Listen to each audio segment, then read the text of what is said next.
भाजपाला किती मतं मिळाले, बाकी पक्षाला काय मिळाले, याचा जर टोटल लावली तर सर्वांची टोटल जी आहे त्याच्यापेक्षा 51% मतं आम्हाला मिळाले आहे आणि ते मिळतात। आपण सर्व पक्षाची टोटल लावा, सर्व पक्षाचे मतं बघा आणि भाजपाचे मतं बघा, त्या सर्वांच्या मतापेक्षा 51% मतं BJPला आहे। काँग्रेसला मागच्या वेळेस 29 जागा मिळाल्या होत्या, यावेळेस सुद्धा काँग्रेस 30च्या जवळपासच आहे। उलट मुस्लिम लीग काही ठिकाणी 1-2 ठिकाणी पुढे आलेली आहे, MIM पुढे आलेली आहे। उलट त्यांनी सर्व जागांवरती उमेदवार उभे केले होते आणि मिशन 100 योजना राबवली होती। कोणी? काँग्रेस 2047 पर्यंत मिशन 100 राबवलं तरी सक्सेस होणार नाही। 2047 नंतर बघू काँग्रेसचं काय होईल, पण 2047 पर्यंत काही संधी नाही आहे।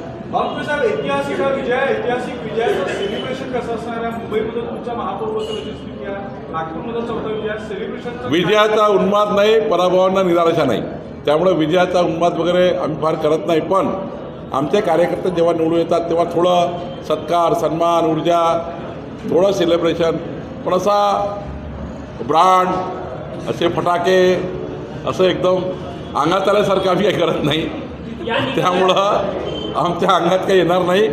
आम्ही छानपैकी जनतेला साजेसं, जनतेला अपेक्षित असलेलं, जनतेला वाईट न वाटणारं